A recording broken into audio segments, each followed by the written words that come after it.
ny vehivavy a raha ny fomba fijery ny fiarahamonina moa zany amin'ny ankapobeny rehefa tafiditra ao anatin'ny sehatry ny fanambadiana dia hoe tokony hiteraka satria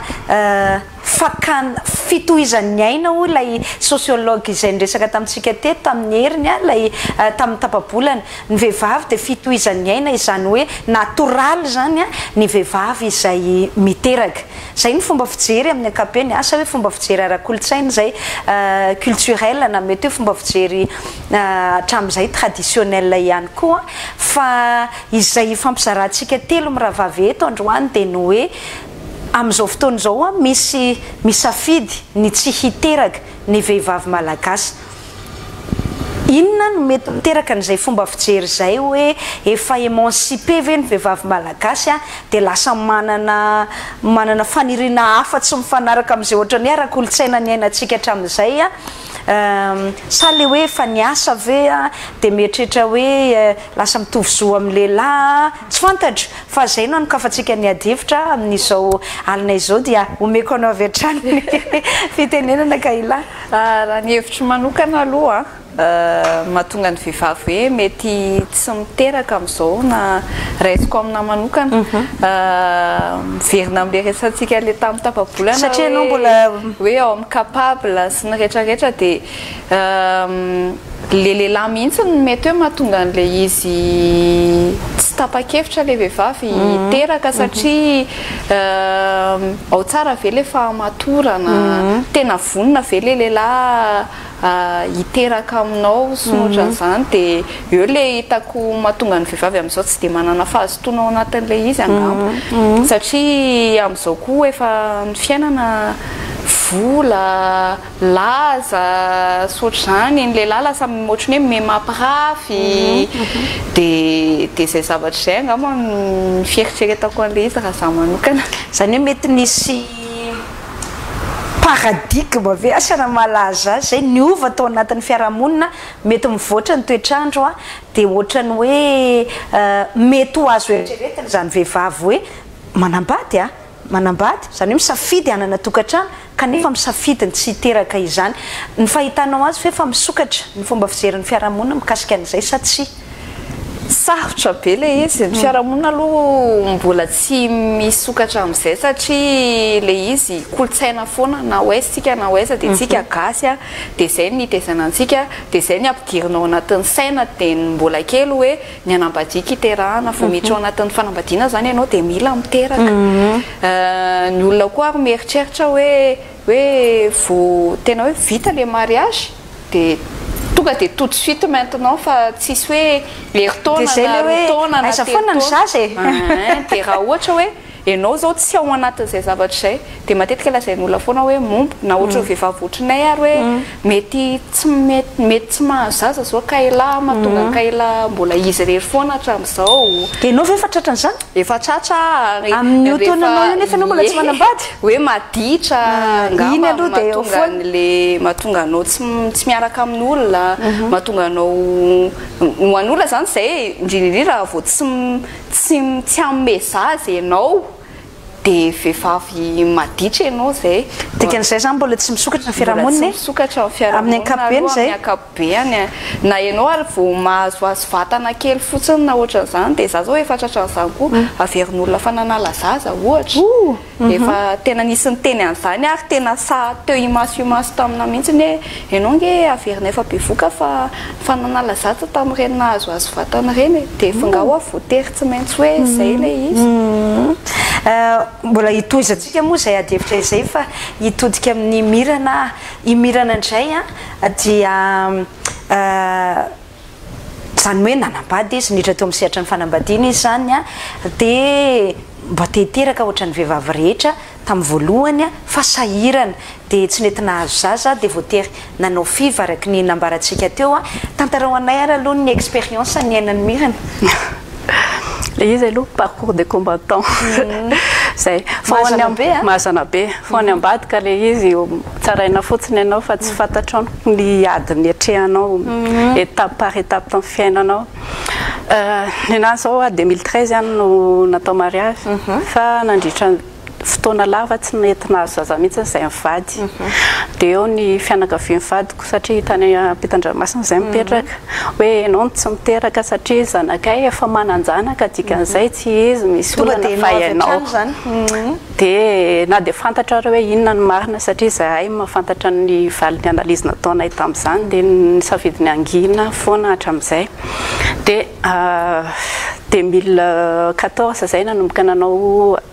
insémination artificielle satria tsy afaka tonga dia manao FIV any France fa tsantso mipasser insémination artificielle d'abord dia nanao intelo non inefatra dia mitaitaina foana ianao isaky mivaly le izy hoe mba hanao dia mafy foana rehefa tonga le tadidiko isaky ny zoma ny valin'le izy tamin'izany dia mafy foana maheno hoe négatif tsy mety mipetraka mihitsiny dia tonga tamin'ny fahaefatra tamin'izay ohatrany efa nanomboka nahery amin'izay sainao dia niteny tamin'izay Andriamanitra rehefa négatif dia tsy maninona fa ekeko dia tsy haiko teo amin'ny lalan'ny fanekena iny amin'izay dia hoe niteny amin'izay ny docteur hoe andao atao FIV amin'izay ary dia ny sainao moa zany efa vonona tsara mihitsiny fa hoe positif io na négatif io tsy maninona fa rehefa zay ny anjara dia zay dia soan'Andriamanitra moa vao natao le izy dia nipetraka tadidiko tsara olona roa zay tanatin'ny chambre anankiray tamin'izany natao ponction satria azavaiko kely rehefa anao FIV ianao dia tsondromina aloha misy tsindro nataonao mandritra ny fotoana ianao tonga fotoana iny dia mandeha ny fotoana mandra-pahatonga ny hoe masaka le atody makany amin'ny gynécologue foana ianao hijerevana hoe efa fotoana mive dia rehefa tonga le fotoana ny hoe masaka le atody dia tsondromina ianao mba hiprovoquena le atody ahafahana esorina ao aminao amin'izay le izy amin'ny fotoana iny dia roa vavy zay tao anatin'ny chambre anankiray dia miresaka eo dia le vehivavy miaraka taminany tamin'izay fotoana izay hoe efa fanindroa nohony izy fa tsy mety mipetraka dia za moa hoe ny sainko efa nahery satria efa nandalo fisedrana teo aloha iny dia hita eo izay vokany dia anao zany efa tonga tamin'ny hoe na mety na tsy mety dia efa ekena dia 10 jours après amin'izay nanao analyse satria ny kiboko za tamin'izay nanao hyperstimulation dia lasa nikesa be ny kiboko dia voatery nijerevana zareo mialoha au lieu de 14 jours après vao jerevana hoe positif sa négatif dia lasa 10 jours ny anany dia jerevana dia positif tamin'izay dia anankiroa ny anany napetraka tamin'izay fotoana izay dia anankiray no nety dia isaoran'Andriamanitra fa nahazo lahy kely tamin'izay fotoana izay dia teo ny tante teo ihany koa no zandriny dia tonga dia natao an'izay même procédé zay dia natao même procédé fa tamin'izay fotoana izay tonga dia netiny anankiroa dia nahazo kambana vavy anankiroa onoa mirana ianao moa niteny teo zay ny zavatra nambaranao voalohany hoe parcours de combattant zany hoe tena ady stolona zany vao tafapetraka le zaza nanahoana ny ainana an'izay ny ara-tsainy psychologiquement ny ara-moraly dia nanahoana ny tohana na ny soutien avy amin'ny vady na avy amin'ny fiarahamonina avy amin'ny fianakaviana tao anatin'izay parcours de combattant zay tamin'le insémination artificielle aloha ny fianakaviako avy aty amina nanohana be anahy dia tamin'ny FIV indray tena hoe tsy dia nihaino loatra na ny fianakaviako na ny fianakaviako vadiko tena tsy nihaino mihitsy fa tena napetrako fotsiny hoe za amin'izay hiady amin'izay fa nohana ny vadiko indray teo foana izy dia efa tsy dia nisy hoe tena ahoana moa fitenenako zany hoe ohatra tsy dia nisy hoe soutien be ohatrany ahoana fa il était présent quand même dia ohatrany hoe adinao amavy vavy anao hoe teo reny ianao dia tena hoe ianao zany niady tsy hoe tsy tsinotsinona akory izy teo fa tena hoe ianao mihitsy hoe teo reny ianao dia ianao niady anatin'le izy etadidiko tsara tokony hoe infirmière ny tonga ao an-trano manao ny tsindrona fa za tamin'izay safidy hoe za ihany ny anao ny tsindronako dia isan'andro any manindrona ny kiboko tamin'izany fotoana izany satria za mihitsy no sisy hoe aleo adiko ty dia atrehako hatrao fara zany hoe miainanao zany dia indraindray ohatra ny tena hoe ianao rery miatrika an'ilay izy ie ohatran'izay mihitsy n'ilay izy surtout tamin'ny faharoa tena hitako hoe adiko rery satria tadidiko tsara ny fianakavian'ny vadiko ny teny tamin'izay fa inona ndray ary ny anaovana an'io fa efa misy anankiray io fa rehefa tsy mety mipetraka atsony dia avela ho any fa mianona amin'io anankiray io nefa anao mbola nangetaeta hoe mbola mbateana ohatra mampalahelo hoe lalao rery le zaza zao aloha nanaovantsika telo miraha vavy azy satria iny moa fampidiran-dresaka ihany misy hevitr'olona lainay teny andalana teny izay manana ny fomba fijeriny hoe manahoana zany vehivavy tsy miteraka manahoana zany vehivavy manankanjaza manahoana ny hoe non'olana samihafa zany eo anatin'ny fiarahamonina fa ho hitantsika inge ao anatin'ity micro trottoir ty fakandresaka natao teny andalana rehetra ty fa ny olon-dehibe aloha zany ohatrany tsy dia tena mbola manaiky an'ilay hoe vehivavy tsy miteraka zay aloha ny voalohany dia ny tanora indray ohatra nefa hoe antsy tokony ho zany ntsony zany hoe ity micro trottoir ity rehefa nijery azy atsapatsika ihany hoe misy karazana generation gap ngamba ny filazantsika azy ohatrany hoe misy karazana elanelana eo amin'ny ny olon-dehibe sy ny tanora zany amin'ny fomba fijery conflit intergénérationnel ho ny fitenitsika azy amin'ny teny frantsay ndenge hoe raha tsika vetivety le micro trottoir aloha dia hiverina ao anatin'ny fandarana isika aveloka nareo rovavy hitondra commentaire na mety fanamariana sy ny sisa mikasika an'izay ny hevitro manokana raha ho an'ny vehivavy tsy miteraka dia tokony tsy atao sakana le izy satria mety ohatra hoe tsy nanantona tombom-pahasalamana zareo dia mety dia izay tsy nahafantarana le izy dia tokony tsy asiana olana satria tsy tenerana zany le izy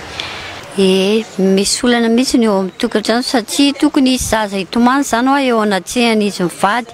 nefa tsy misy zaza mitomany eo an-trano dia ohatry sahiran-tsaina samy olon-dehibe ny eo an-tokantrano dia ohatry manahirana ka tsy raha ohatra zany tokony hitsapy tena zany le vehivavy na hoe anangan-draza nefa ny eo amin'ilay mpananganan-draza koa nefa indraindray le ankizy rehefa lehibe zany dia ohatrany hoe misy olana ihany konkoa eo anatsehany izy mivady satria nanankiray tsy maintsy ilaza hoe tsy zanako nefa nanahirana na velomiko fotsiny eo dia le vehivavy koa nefa sahiran-tsaina koa hoe hitaizan'le zanak'olona tsy anazy dia tokony hitsapy teny izy zany amin'ilay hoe vehivavy tsy miteraka zany aloha raha salan'ny hevitro manokana dia mampalahelo io moa zany lahatr'Andriamanitra io rehefa fanylehilahy indray zany salanazy hoe ray aman-dreny hoe ray mpianakaviana ka saotra an'Andriamanitra aloha ho any anany teraka fa ho an'le lehilahy le hoe manambady tsy miteraka tokony ho tazomina foana ary le fanambadiana tena lahatra tena voasoratra mahitsy hoe ino ny anjara dia ny tena izy zany na misy inona na misy inona ao an-tokantrano tokony tsy saraka zany mivady amiko manokana aloha tsy tokony hampisy olana amin'ny fianakaviana ny vehivavy tsy miteraka satria mety tsy fidiny ho azy le tsy miteraka mety hoe aretina na salamizany dia tsy tokony hoe hampisy olana fa mety mitady ny solution dia raha ohatra izy ka tsy miteraka na hoe manatina mère porteuse izy na miadopte ankizy fa zay tsy tokony hampisy olana fa tsy fidiny ho azy akory iny amiko manokana aloha zany le hoe tsy miteraka tsy dia tena hoe problème mangeza be hoe tsy anona satria za manokana aloha zany za zao mbola tsy niteraka fa ny hevitro manokana zany dia hoe tsy voatery hoe tsy maintsy hoe miteraka dia zay vao hoe amiko zany atao hoe zanaka dia rehefa misy lien aminao amin'ny fonao dia efa afaka ataony manangana afaka ataony mitaiza ny zanaka ny havanao fa ny essentiel zany hoe le izy hoe rehefa amin'ny fonao rehefa tianao mifankatia dia zay ny essentiel fa tsy dia hoe problème be hoe le tsy miteraka satria eto Madagasikara indrindrandrindra ny vehivavy zany hoe rehefa hoe vehivavy tsy miteraka dia ohatrany hoe ratsy na hoe mamenatra na hoe voailikilika ohatran'izany fa ny tokony ho izy zany tokony tsy olana zay tsy tokony tsy hanao an'izay tsika ary tsy dia hoe tokony tsy ataontsika hoe olana sy ho problème ntsony zany ho an'ny indrindrandrindra ho an'le vehivavy tsy miteraka ny vehivavy tsy mananjanaka fa rehefa misy zaza ianao tezaina na manangana ianao dia mifankatia tiavinao le izy dia tianao koa le zaza dia zay ny essentiel zay ny important mizarazara ny hevitry ny olona sendratsika teny an-dalana teny fa ny zavatra misongadina aloha dia hoe hita ilay fahasamihafan'ny taona zany eo amin'ny olona izay nanontaniana rehefa lehibebe kokoa dia hafa ny fomba fijery rehefa tanoranora dia hafa ny fomba fijery avelako ireo bonjery nareo miravavy raha ohatra misy tianareo resana mikasika n'iny micro-trottoir voalohany iny ka ny tanora izay foana ko afaka ataontsika hoe efa mandroso efa misokatra ny fomba fijery misokatra ny fomba fijery fa ny olona teo aloha dia izay conservateur culturel tsy maintsy mbola miverina amin'ilay teo ihany hoe ny anambadiaka iterahana dia tsy mety mihitsy ny saina na ohatra ny jermamanay zao hoe ho anay zao mbola tsy fantatra hoe anambady sa tsy anambady satria ilay olona erahana mihitsy ny ary mbola tsy misy dia nefa ho anazy mila manana zanaka satria ny anton'ilay izy hoe tsy hoe foana ny ray aman-dreny fa ny zanaka no hikarakara ny ray aman-dreny rehefa avy eo dia raha ianao zany tsy anana zanaka ianao dia iza ny karakaranao rehefa ny orenany dia nefa iny mety hevitra tsy tambarako amin'ny olon-dehibe koa satria ohatry ny hoe fa manina moa zany le zanaka ao ny toka dia ho ampilanjainao an'izay eta mavesatra anankiray izay hoe tena adihevitra mihitsy zay debat de société mihitsy zay hoe manina moa zany tsy maintsy tonga dia vesarana an'izay hoe fikarakarana andray aman-dreny zay zanaka satria tonga dia izay le izy koa hoe valom-babena dia nefa ho ana le valom-babena tokony hoe izay fahafaliponao ianao hoe amahazanaka anao tsy ho tonga saina ianao hoe zao no nataony dadanay sy mamanay taminahy dia tsy ho valiako le izy dia nefa izay mbola sarotsarotra kely ary maninona amin'ny ankapobeny raha ny hita teo zao lay ramatoa efa lehibe dia ohatrany hoe tokony mitsabo tena le vehivavy fa maninona tokoa ohatrany hoe tonga dia le vehivavy foana no raha ohatra zany misy tsy fiterahana ao anatin'ny tokantrano dia roly ao anatin'ny tokantrano fa amin'ny ankapobeny dia ohatrany hoe vehivavy foana no avy hatrany dia mahazo tsiny sy heverina hoe momba raha misy ny tsy fiterahan'ilay couple fahitako anazy satria tamin'ny taolo dia hoe ny vehivavy mitondra aina dia ohatrany hoe tsy manana droit mihitsy ny vehivavy hoe tsy hitondra zazakely dia izay mahatonga ny olon-dehibe fahitako anazy hoe ny vehivavy foana no tsy miteraka raha vao anatin'ny ohatra misy couple tsy miteraka dia hoe ny vehivavy foana no misy olana satria ny ao anatin'ny fomba malagasy ny vehivavy mitondra aina donc tsy manana droit ianao hoe infertile tao anatin'le tantarainao teo tamin'le mbola nanao an'ilay fitsaboana tena le insémination artificielle tsy naomby intelo ny sisa ny sisa dia ohatrany hoe tonga dia enao no natao hoe enao ny tompona andraikitra sy tonga dia izany tompona andraika matetika izay foana le tokony amin'ny fiarahamonina raha dia vehivavy foana ny tompona andraikitra raha vao ohatra misy mpivady tsy miteraka dia ny vehivavy foana ny tompona andraikitra dia matetika ny vehivavy ihany no tenin'ny vehivavy hoe ianao ny tompona andraikitra fa tsy misy rafozan-dahy hiteny amin'ny ny vinantovaviny mihitsy hoe ianao tsy miteraka fa tsy maintsy ny rafozam-bavy foana no miteny amin'ny vinantovavy hoe ianao tsy miteraka amin'ny ankapobeny ny vehivavy mbola malaky mitsara ny vehivavy asa inona mahatonga an'izay ahoana ny tenenana zany teneno mivantana mihitsy ka eo foana koa le ny vehivavy ohatrany hoe misy concurrence foana zany raha miresaka atsika zao teo hoe resaka rafozana sy nohatran'izany le reny koa efa indraindray manana ny zeritreretiny ho an'le zanany ihany fa ianao aloha ny eo dia tsy maintsy ekena fa izy manana ny zavatra tetaviny ho an'ny zanany raha ny sitrapony mety hoe anana savy kely fa le izy nefa le tokantrano ane le olona anankiroa fa tsy le ray aman-dreny zay tsy miaraka amin'ny ray aman-dreny ianao anatin'le izy satria le zanakalahy no vadiana fa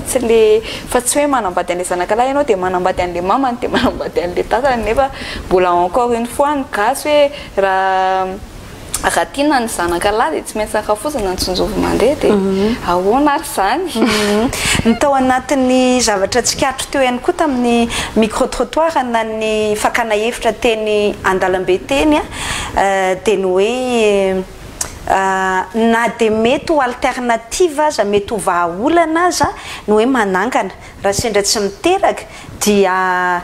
tsy voatery mitovy ihany koa ny fandraisana an'izay hoe mety ny manangajazy zay lay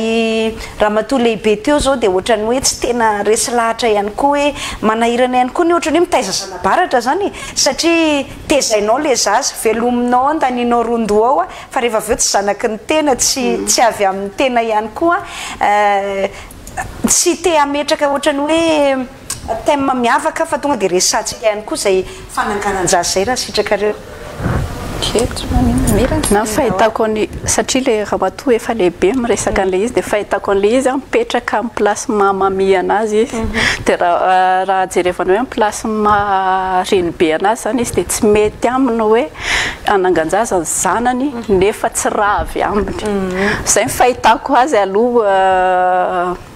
fahitako anazy fa hoe le fiarahamonina foana ihany koa io mety tsy mampaninina an'le olona zay foana anie le izy na ny ray aman-dreninao na mety tsy olana avy aminazy le izy fa le olona le tena mihitsy ny ay tena nambady akiny zanaky ndriky dia nefa vehivavy tsy miteraka akiny nalainy fa maninona moa kiry zareo nanangana zaza moky ana dia le olona le miditra amin'ny fiainan'ny olona mihitsy na problème fa indraindray le olona mety hoe tsy maninona fa misy koa le amin'le zay amin'le hoe mbola tsy mivelatra tsara dia tsy maintsy hoe zay hoe tsy maintsy raha misy koa le zay zavatra hoe tsy maintsy raha avy any amin'le zanako raha avy aty amina fitohizany aina fitohizany taranaka misy ihany koa hoe tsy miteraka le mpivady ohatra dia ny belle famille zany hoe ny fianakavian'ny vady fianakavian'ny lehilahy matetika mampirisika hoe tokony mitady zaza any ankafa raha setraka hoe le vehivavy zany tsy no momba na stérile ao anatin'le izy asa raha afaka mafisana rorovavy zay na mety hoe misy tranga nisy an'izay ihany koa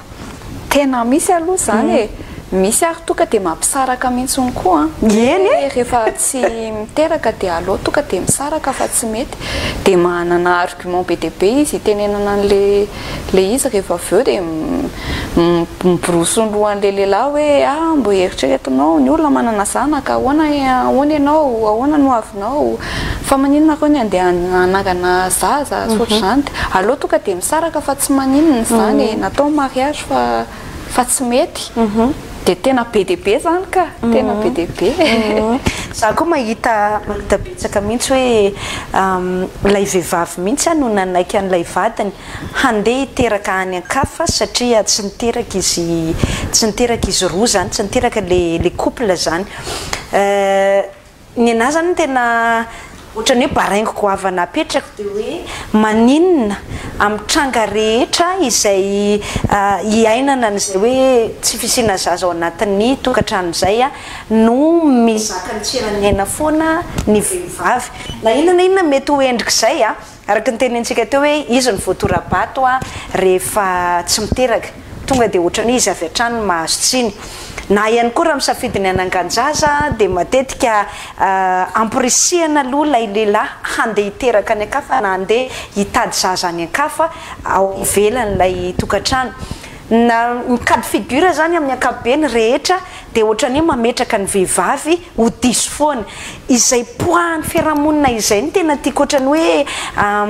fakafakaitsika telo miravavy analizentsika na mety hoe vahana ve savaina ve hoe aiza ny ravina mahatonga n'izay fototrolana izay amiko aloha hatramin'ny nianatra malagasy taloha dia hita hoe ny vehivavy natao mambany foana amin'ny tamin'ny lesona malagasy nahitako an'izany ohatra hoe misakafo dia ny vehivavy misakafo farany ny vehivavy zany amintsika malagasy fanaka malemy dia itsika koa entre atsika vehivavy tsika tsy dia manana solidarité féminine ny lehilahy raha ohatra misy tsy miteraka ohatra mpivady anankiray dia miresaka dia mifampahery fa itsika mifampitoha-bato dia izay mahatonga hoe lasa fragile kokoa ny masontsika vehivavy par rapport amin'ny mason'ny lehilahy dia mora voatora-bato kokoa tsika satria tsisy miaro tsika par rapport amin'ny lehilahy fa ny lehilahy mifampiaro zareo ary manina foana ary le hoe tsika samitsika raha tsy mifampiaro vehivavy samy vehivavy ary tsy mifampiaro dia aleo atomboka amintsika ny anandray ny fahitako an'le izy efa trany mpiandohana mihitsy ny hoe ny lehilahy dia viril foana natao amin'ny viril ny lehilahy na oaiza na oaiza dia marikana virilité ny fananana zanaka fananana taranaka dia ao anatin'izay hoe tsy mifampiaro ny vehivavy fa ny lehilahy mifampiaro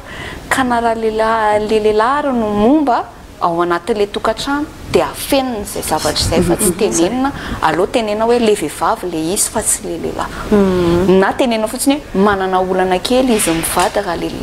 lehilahy le izy eo amin'izay vao hoe mikarakara ny raha vehivavy ampijanona anazy ao anatin'ilay tokantrano sy ny anina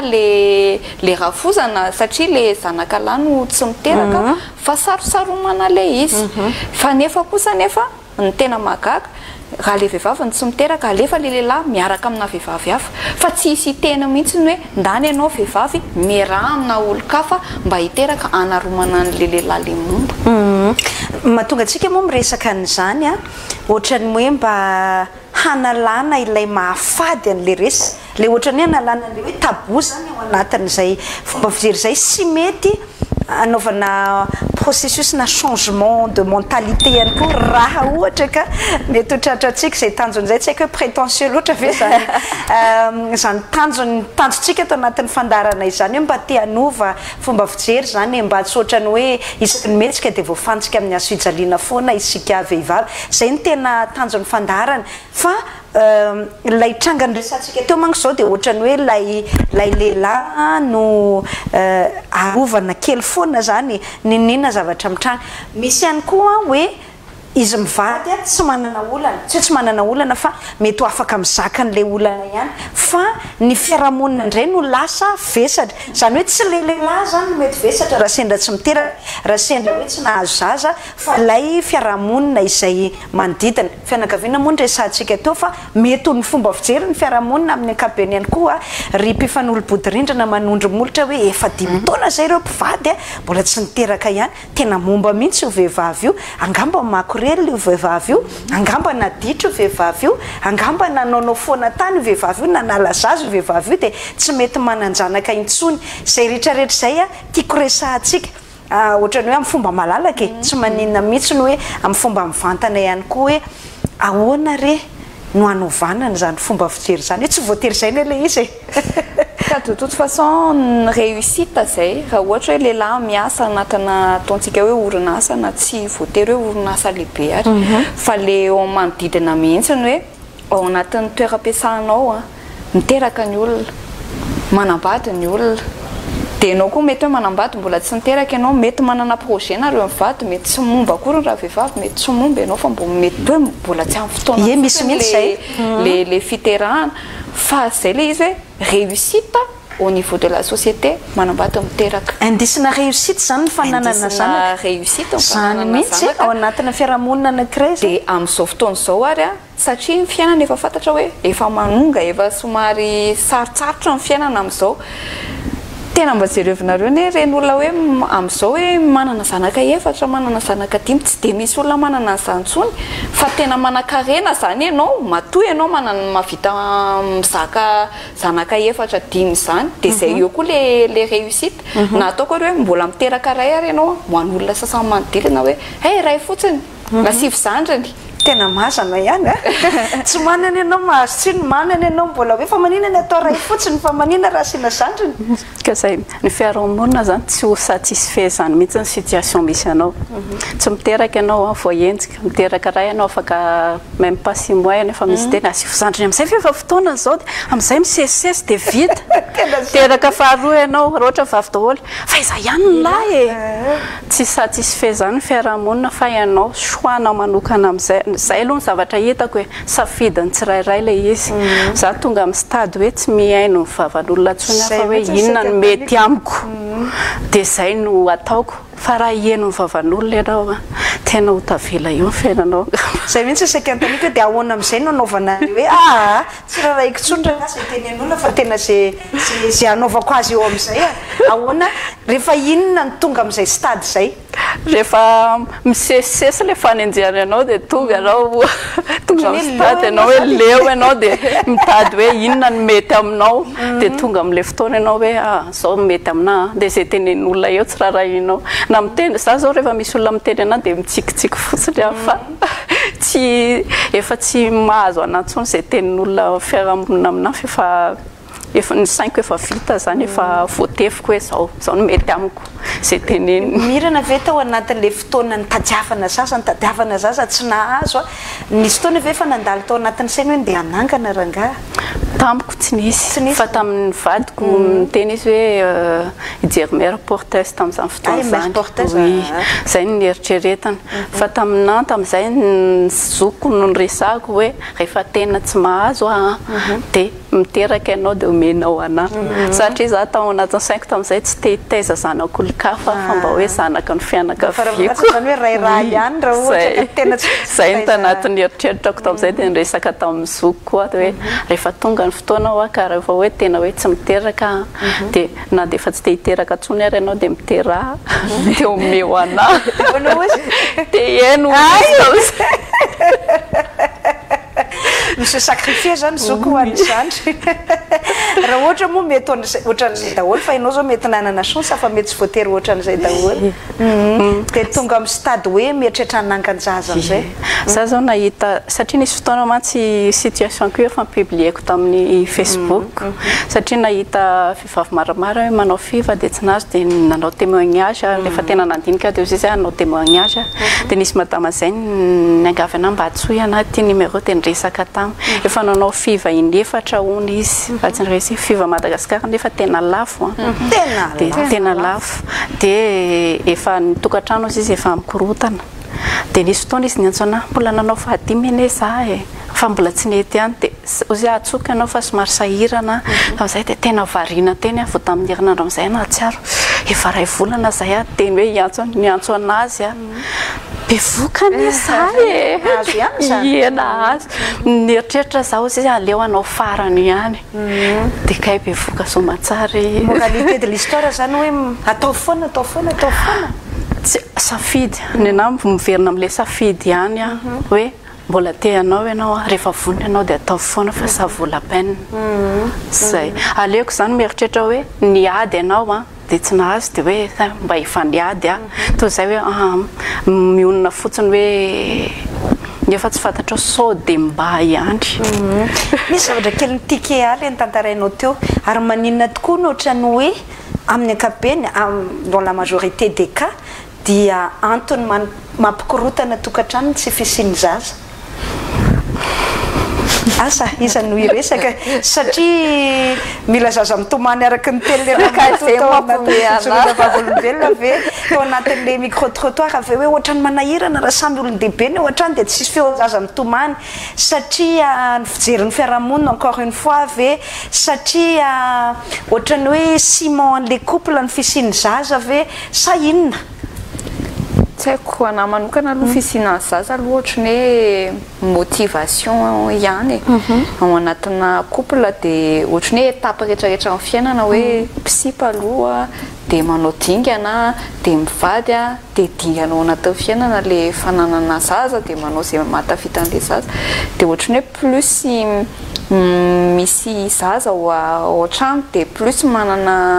manana tanjona bebe kokoa ianao dia lasa ambitieux kokoa ianao anatin'ny fiainana amin'ny fahitako anazy dia na ho anahy manokana zao ohatran'izany hoe raha manana sura fa raha manana zanaka dia mitombo kokoa ny motivation ako amin'ny fiainana fa zao aloha mbola milamindamo nefa ianao mbola ao anatin'ny stadena questionnement hoe hiteraka ve sa tsy hiteraka ka le olona erahana anaovana anazy zao mbola tsy misy mety raha sendra le olona bon l'homme idéal l'homme capable zay amaritana azy ve zany dia mety tsy mipetraka ntsony zay hoe hiteraka sa tsy hiteraka izay sa mety mbola mipetraka foana zany hoe indépendamment amin'ny fananana vady mety mbola hipetraka izay hoe bon le environnement ho legena am'le zavatra olova ho apetraka ho an'le zaza araka le nitenena tamin'ny fandarana farany ho velona sa tsy mety hoe tsy zay mety hoe tsy financièrement fa hoe olombanina ve avita hitaiza azy ve sy ny sisa zany ve mipesé ao anatin'ny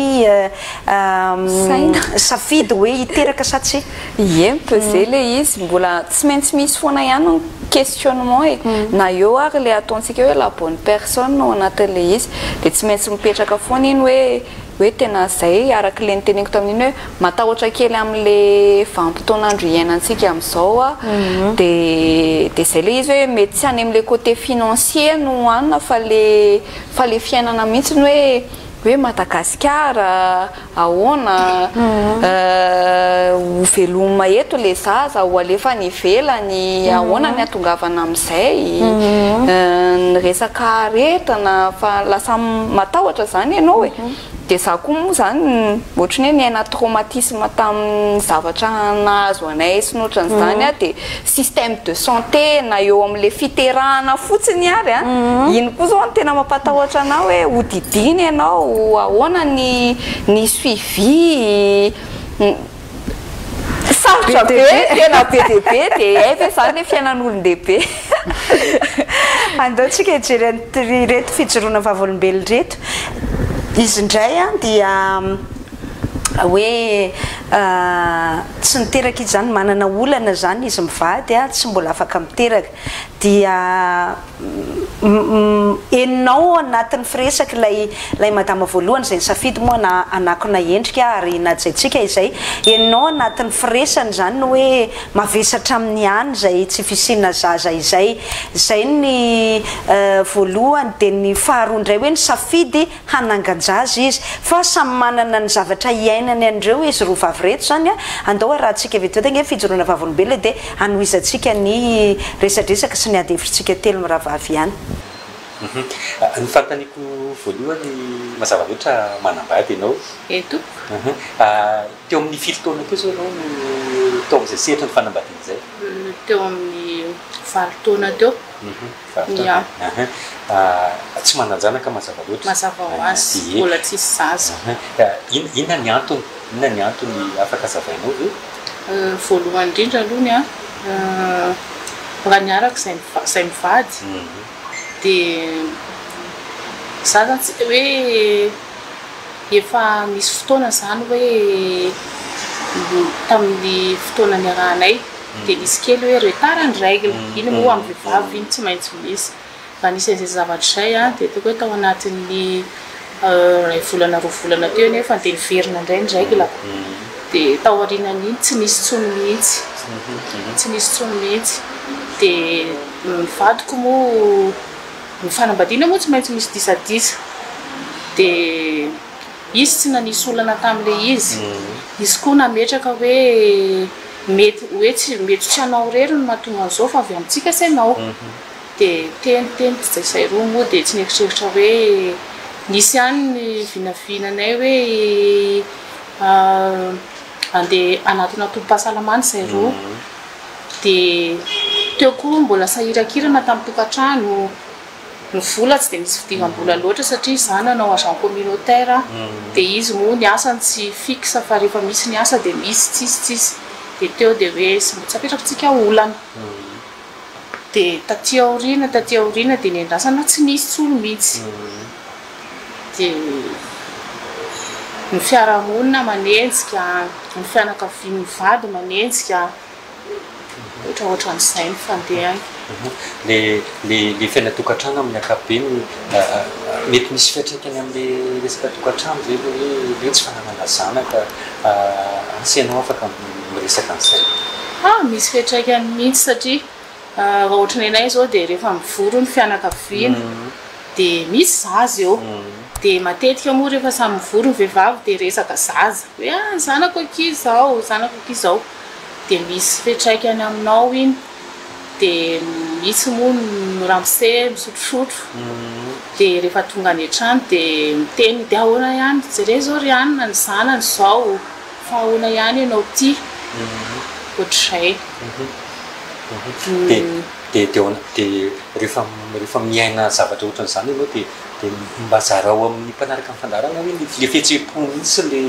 sy le hoe manahoana ny fandraisanao an'izay misy fiatraikany mihitsiny satria voatohany ianao ohatrany hoe ianao zao mananjanaka de miresaka ny zanako ohatrany hoe tsy tiako mihitsy ny zany manatrika an'izay zavatra izay nefa zany tokoa tsy midika hoe tsy tia zaza fa za tia zaza fa tsy zakako fotsiny le izy ana personnel zay ya dikan'izay miacceptena manaiky any zany vadinao an'le situation misy eo aminareo tsisy hoe tonga amina hoe ndao isara ka snsisy izy zany izy aloha tsy tonga am'izay fa zay fa fotsiny a mivavavava kely tsy maintsy misy de tsy maintsy hoe ao atokantrano zany ohatrany hoe mila raha ohatra anazy zao de ohatrany hoe mila manana fandeferana aminazy tsy de napetrahako hoe miaraka amin'ny namany izy zao ohatra andalina kely izy vao tonga de tsy apetrako olana aminazy ay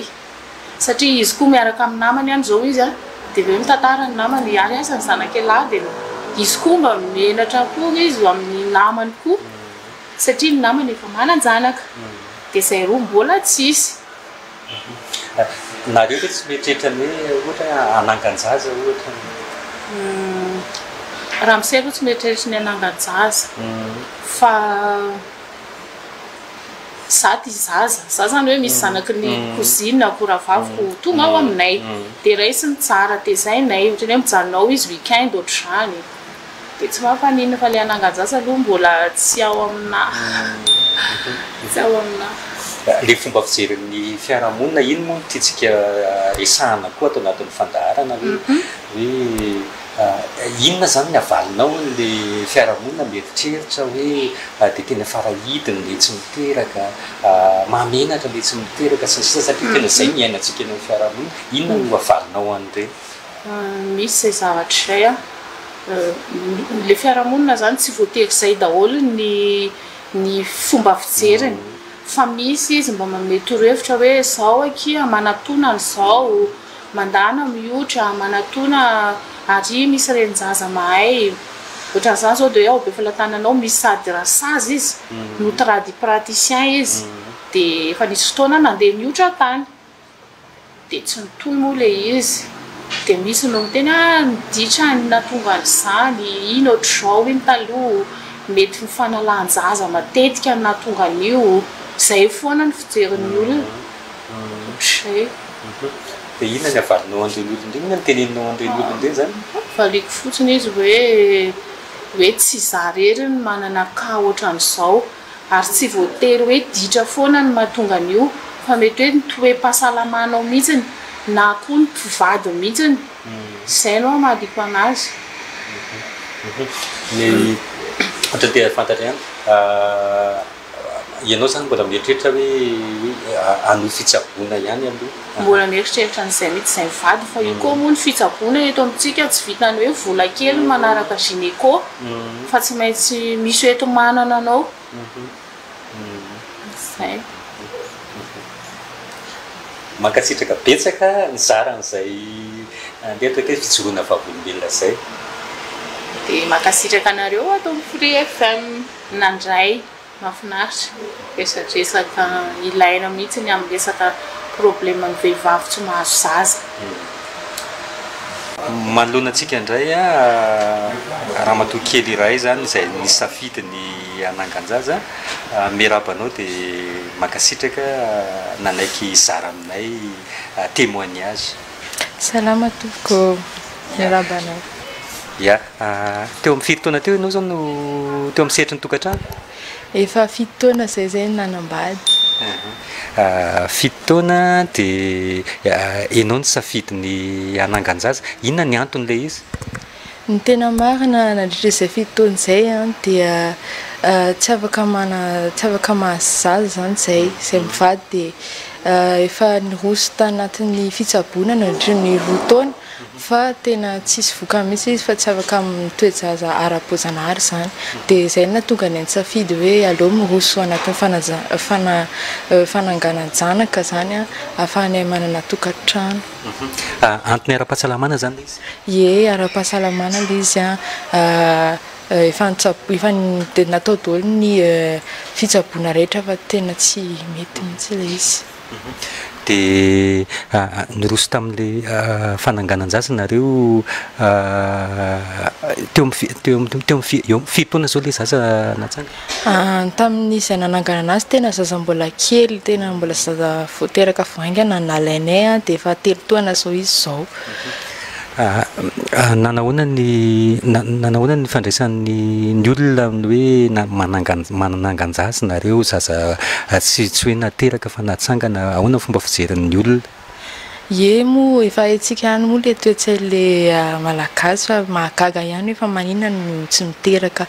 fa tamin'ny voalohany zareo gagagaga ihany dia somary nanakihana moa ny sasany fa amin'izao zareo sady mampahery no fantatry zareo zany le anton'le izy hoe tsy safidy le izy fa tsy fidin'le tsy mavaka miteraka dia mampahery anay zany zareo amin'izao tao anatin'le hoe fotoana tsy hoe mbola nitsapo tena mbola tsy nahazo zaza nanahoana ny fiainatokantrano tsy nisy olana ve ohatra indrindra hoe amin'ny lafin'ny vady ny fianakaviana na le fiarahamonina mihitsy tamin'ny voalohany aloha mety hoe azo lazaina hoe sahirana ihany izay mivady noho le fijerin'le olona sy ny fianakaviana fa ny amin'ny momba ny roa moa zany dia efa milama le satria tena narahana niezahana nitsaboana ihany le izy dia tsy tena nisy olana aminay roa fa le fijerin'le olona ihany zany no tena nampisy problème firy zany mbola metritra ny anangan-jasa ve nareo ankoatran'le ray izao io izy moa zany efa 3 taona dia nietrehitra izay hoe maminaviana ny anampy anankiray zany zay zandriny farany inona ny afatra zany atolotra ao ny olona mitovoka aminao zany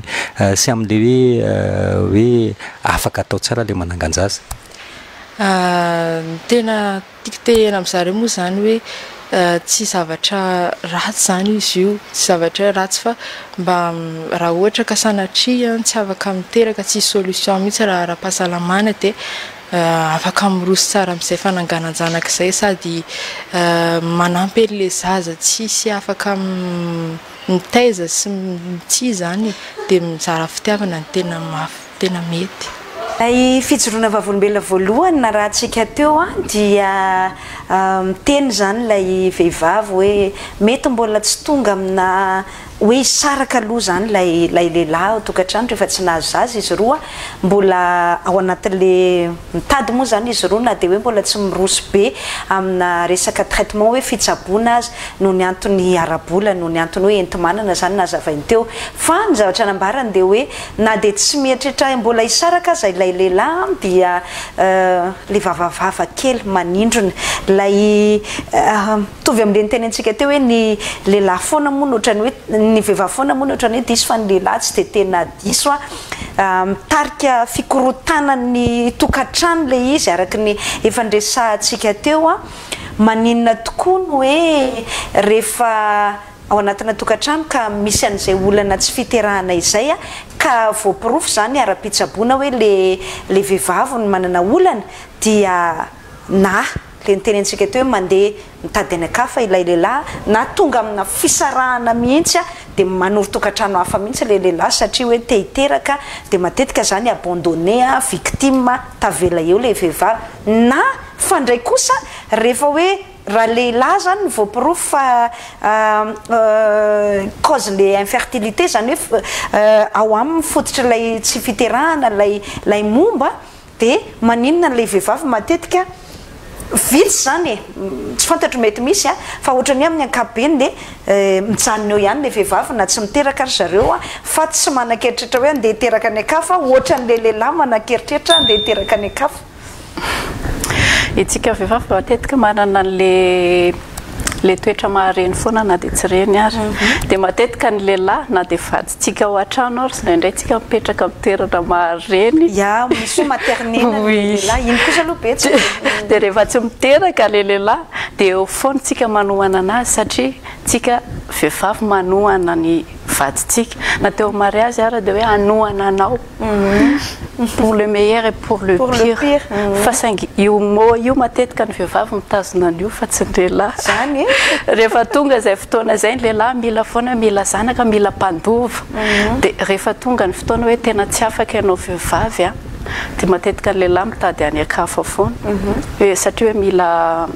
mila taranaka izy za kosa ve dia tsy teraka za kosa ve dia tsy teraka nefa raha ohatra hoe mifamadika le toerana tsika vehivavy matetika eo foana manohana anazy tsy haiko na fomba fitezana na ny fomba fitezanantsika malagasy na ny fomba tsy haiko na fomba ny lehilahy na fomba tsika vehivavy koa manome vahana ny lehilahy matetika koa mantsy tsika vehivavy manome vahana be ny vaditsika ao an-trano mamela anazy anao zay tiany atao rehefa ohatra hoe surtout hoe tsy miteraka tsika dia hoe sara tsy miteraka ve dia ho fefefeko i sao dia lozany eo a zay mihitsy le fijoroana vavambela voalohany teo a tsy mbola misaraka izy roa fa le madama zany voatery mandefitra ao an-trano rehefa mandeha mivoaka miaraka amin'ny amany ihany izy ozy na taratara na ohatran'izany dia tsy maintsy ekena zany satria ohatrany hoe tsisy an'le zaza tsy maintsy ekena satria izany na tonga ny tokantranonay tsisy zazakely tena mazana be ary maninona no ohatrany hoe mitovitovy amin'izay ihany rehefa ohatra zany hoe le lehilahy ny momba dia ohatrany hoe le ferina kokoa ao anatin'ny fiarahamonina raha le lehilahy ny momba no le vehivavy momba izay problematika zany raha vehivavy momba problematika kokoa raha vehivavy momba noho ny lehilahy momba ka zay le hoe soutien raha vo le lehilahy no momba dia ianao eo misoutenir satria ny vehivavy koa manana an'izay hoe rehefa tia dia tena tia fa tsisy hoe mila tambina inona ny antony na ahoana fa ny lehilahy ary mbola misy hoe raha hakavady anao a dia vehivavy tena fakavady ve ianao vehivavy inona ny atao hoe fakavady izay koa aloha vasta be fa rehefatsika manaraka angamba zay fa misy an'izay critère zay hoe vehivavy fakavady ve ianao resaka fitondratena ohatra vehivavy afaka manome taranaka ve ianao vehivavy afaka tena manabe an'le zaza ve ianao koa anatin'le izy dia tao anatin'le resaka mirana teo moa misy an'le resaka hoe mpandova dia misy koa an'le hoe mamelo maso ny anarandray dia za ve tsy anana olona zany hitondra ny anarako dia mbola iny koa ary mbola olana hafa mihitsy hoe vehivavy ohatra ny tonga eo nefa nareo efa sahirana mahazo zazakely nefa izy naniry lahy dia nefa mbola lany iry iny satria ny lany tena ho antsika zany manana zanakalahy zany arena anarandray milevina any amin'ny fasan-drazana rehetrarehetra ina ny tena hoe mitondra taranaka faramandimby onoa ao anatin'izay mitoy amin'izay ihany le hoe vehivavy fakavady fandray manko le resaka satria ho tonga any amina loha hevitra mifandraiky amin'izay ihany hoe tonga amina stade le vehivavy hoe faire un bébé toute seule zay moa nalaza tamin'ny fotoana anankiray hoe afaka miteraka na tsy manambady aza dia ohatrany hoe lay fomba fijerin'ny fiarahamonina zany miainga amin'le hoe fakavady dia rehefa misy karazana vehivavy tatakan'izao dia sarotra mahazo lehilahy ohatra hoe femme forte araka le firesantsika foana ohatra hoe manampahaizana loatra ohatra hoe monsieur émancipé loatra ao anaty farangisosany na féministe loatra te hiady ho an'izony vehivavy loatra te hiady fitovian'izony lasa ny vavy loatra mifandraika moa zay zavatra amin'le hoe fakavady sy amin'le hoe faire un bébé toute seule izay efa nidresantsika ihany koa tamin'ny tapabolana tao anatin'izay fandaran'izay ny fomba fijerintsika amin'ny ankapobeny an'izay hoe lay famaritany le vala famaritany voilà le mot domaine de définition ny vehivavy mihitsy zany a ao anatiny zay zavatra rehetrarehetra resantsika zay tena tiako asiana resaka kely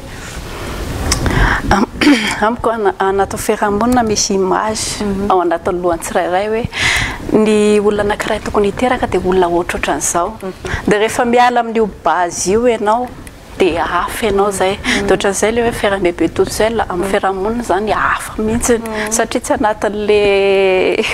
le molina satria anaty fiarahamonina mila papa mila maman zay fa mila zazakely dia raha vao ianao zany hoe anao zaza rery zany ianao dia hoe konaninona tsy nataonao rery mihitsy ny ary raha tena mavita ianao satria anaty fiarahamonina tsy anatin'izay fa hoana moa fitenany zatovana hoe miseho milay zany ianao mavita tena matonanao an'io hoe ho vitanao rery io zay ny olana antsika zay manana base de données loatra tsika hoe ohatrohatran'izao tokony ho izy zay mahatonga zany mamaritra le ohatrohatr'izao tokony ho izy ka le izy efa tany alohatany hoe lahy sy vavy eo ny inona moa eo ny fivavahana eo ny kolotsaina raha ataoko zao hoe za mahafantatra namana nanao nanangana zaza dia azo lazaina ihany hoe faire un bébé toute seule dia ho an'olona izay mijery an'ity zao tsy maintsy hiteny an'izay foana hoe hafa ihany ny manana dada dia hafa ihany ny manana neny nefa netiny nanaovana an'izay zavatra izay hoe mitaonako efa mandroso tsy nahita an'ilay la bonne personne iarahana dia nefa zany efa manana faniriana ny oreny dia nefa tsy possible le izy satria aleoko maka zazakely narin'olona na zavatra ohatran'izany satria fantatra koa Madagasikara ny ankizikely rehetrarehetra mirenireny eny an-dalana sy ny ohatran'izany dia aleo manampy ny tsy manana toy izay hoe andeha hiaraka amina olona ianao dia anao zazakely ianao dia ahoana zany le lehilahy ao anatin'le izy dia aleo hoe tonga dia hoe miala amin'izay zavatra izay mihitsy dia manangana zaza ny femme forte ve mira tsy maintsy ve ohatra zany hoe femme forte dia misafidy tsy hanambady na mety hoe tsy nahita le bonne personne araka ny tenena teo dia tsy nanambady mety hoe tsy safidy zany le nanambady mira avy hatrany ve satria miresaka an'le hoe tsy miteraka manko tsika mety hoe ankoa hoe safidy tsy hiteraka ilay vehivavy fa nanangan-jaza mira avy hatrany ve zay hoe ahoana moa zany tiako teneny lay vehivavy izay misafidy anangan-jaza ve nefa tsy manana lehilahy mira avy hatrany hoe femme forte na le mira avy hatrany hoe femme forte na le hoe féministe na le hoe émancipé ny teneniko teo zay mety manahirana ny fiarahamonina tsy voatery tsy voatery hoe mametraka ny tenanao féministe ianao na mametraka ny tenanao femme forte ianao fa mametraka ny tenanao vehivavy fotsiny ianao manana faniriana ny teoreny sy ananjanaka dia raha ohatra hoe mbola raisiko aminahy ihany hoe mahita olona ohatra zany zao tsy mampaninana na ny olona hoe manangan-jaza na ny olona misafidy fotsiny hoe andeha hitady lehilahy dia hiteraka dia tsy ho teneniko an'io lehilahy io akory ny ary hoe misy zanany ane aty fa tonga dia alaiko fotsiny le izy zany ataontsika hoe zavatra tsy tsara le izy fa micomprendre le olona fotsiny hoe le fanirinao anatiny no ohatrany hoe combleny zany le désirany dia rehefa miresaka ohatran'izany zao dia tsy maintsy hisy tsara rehefa nitsarain'ny olona hoe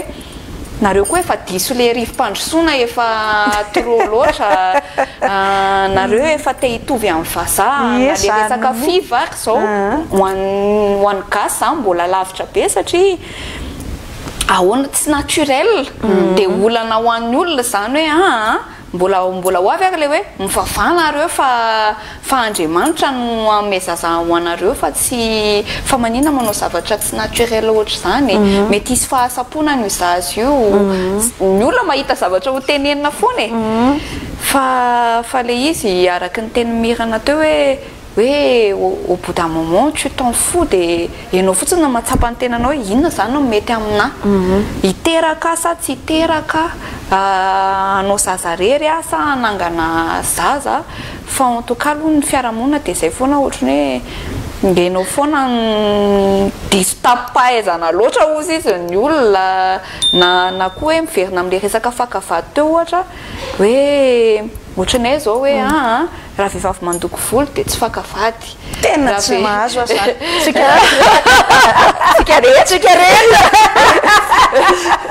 raha vehivavy misy tatouage ohatra misy tombokavatsa tsy fakafady tenen'olona ary hoe zany no mahatonga anareo tsy misy lehilahy miaraka aminareo anasotra zany fa amboary fa io rehefa ho avy aminao dia tonga aiza moa nareo ny ahazo lehilahy tena eny foana aiza moa nareo ny ahazo lehilahy kisaoko vao miavaka kely amin'ny fiarahamonina zany ianao dia tsy mety dia zay le hoe tsy fakavady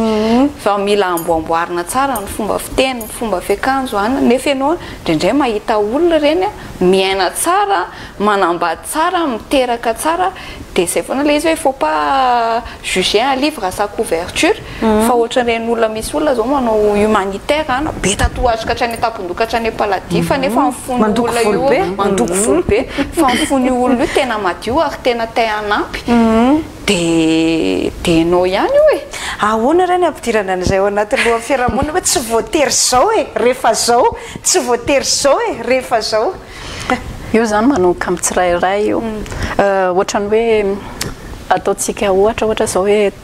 eny amin'ny arabe maloto dia efa maloto fa atsipoko hoe tsy tia tavoangy ty fa manomboka aminao zany hoe no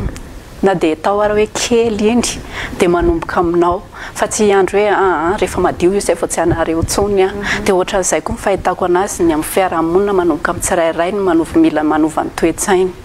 fa tsy andry ny hafa miandry ny anina hoe miova sa vao iova fa lasa tsisy zavatra androso mihitsy raha iandry ny hafa foana fa manomboka amin'ny tsirairay ny fiovana raha tiana iova ny fiarahamonina nareo ve efa nahita nareo rovava na mety afaka mitantara na olona fantatra na hoe fiarahamonina hoe iny le vehivavy fa tsy iraka izy roa tao amin'ny tokantrano dia lasa le vehivavy namorona tokantrano hafa niala tamin'ny vadiny mbola tsy nahita fa ny lehilahy indray zay resakintsika teo ny lehilahy be tena mazana be le izy fa eno mihitsy ny lehilahy samy lehilahy miresaka ianao fe dia hijanona amin'io vato boribory io vatoko boribory sy ndraindray ny lehilahy samy lehilahy mihitsy mifandrisika hoe ianao hoe hijanona amin'io dia ny fianakaviany koa mama ny araky ny resantsika fa saingy ny vehivavy samy sy vehivavy nefa tsy mandrisika mihitsy hoe tsy miteraka vatana io andana indrimo le vehivavy hoa le amoureuse zay foana le izy araiky mampalahelo tsy fa rehefa amoureuse eo dia lozany sainy sady jamba mona marenina tsy fantatro apetrako mifanontaniana ataontsika autodérision kely hoe tsika vehivavy rehefa amoureuse ohatra lasaka talatala kely moaka zany teneko hoe sady jamba mona marenina indraindray ary ny sasany malemy tsy manao ninina fa mijanona eo fotsiny dia mijanona koa saina rehetrarehetra fa sady le izy tena mampalahelo anao anatin'le izy vehivavy tena hoe c'est la naturelle même mampalahelo moa le izy fa tsy mampalahelo satria vehivavy ohatrany hoe atao ilantolanto atao afatifaty atao afinaritra tsotra zany dia ny lehilahy efa hatramin'izay mihitsy ny ohatrany hoe mavitribitrika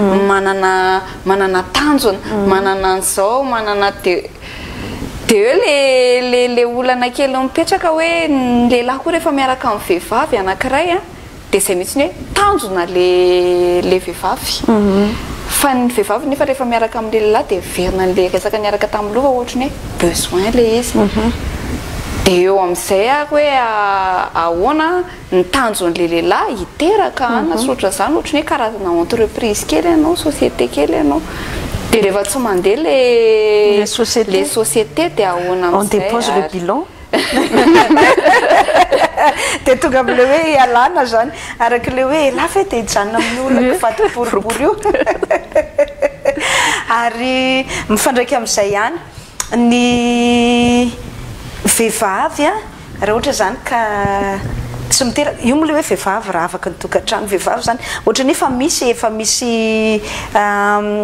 famaritana zany hoe tokony ohatran'izao ny vehivavy tokony ohatran'izao ny vehivavy tokony ohatran'izao ny vehivavy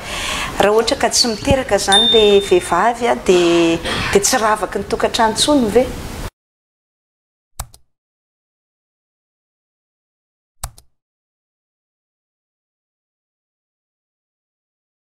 ve iantraiky an'ilay mety tsy fananana zanaka misy an'le izy ohatrany hoe soana very aminao ve zany une partie de c'est même pas une partie c'est mafy be le teniko fa tonga de ho an'ny lehilahy tonga de ohatrany hoe veriasina le mahavevany zay mihitsy ny tiako antanina to de zay fahitany anazy satria ho an'ny fiarahamonina fa tsy ho an'ny lehilahy ihany ho an'ny fiarahamonina hoe sacré io kibonao io ny anna de ianao zay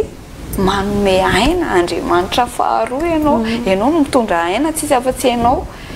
de very asina zany ianao eo anatrehan'ny fiarahamonina satria tsy afaka mitondra aina ahoana le hoe very asina amiko aloha sy naindray koa tsika vehivavy ihany no manambany tenatsika rehefa tonga izay fotoana izay ahoana moa fitenako zany amin'ny teny gasy misy culpabiliser de lasa fragile loatra tsika manamely tenitsika de lasa fragile ahoana zany lasa marefo-tsika de lasa zay tenen'ny fiarahamonina atsika amin'ny fotoana iny de eketsika satria tsika lasa marefo tena satria na tsika vehivavy tsapako zany satria ny ainako nisy fotoana tadidiko tsara ny teny tamin'ny zokinay Noël ny andro de manao aribade Noël de aussi ça tamin'ny zokinay tamin'izay mba manao aribade Noël ohatra ny olona rehetra fa tsisy zazakely mba hiaka kilalao eo lasa tonga de efa ianao mihitsy ianao mihitsy nefa mahatsapa hoe mafy aminao le izy de mora ny fiarahamonina amin'izay miataky anao satria anao efa malemy de tsika koa nefa ny fiarahamonina koa nefa tia an'le manao tsindry azolena tsindry falavo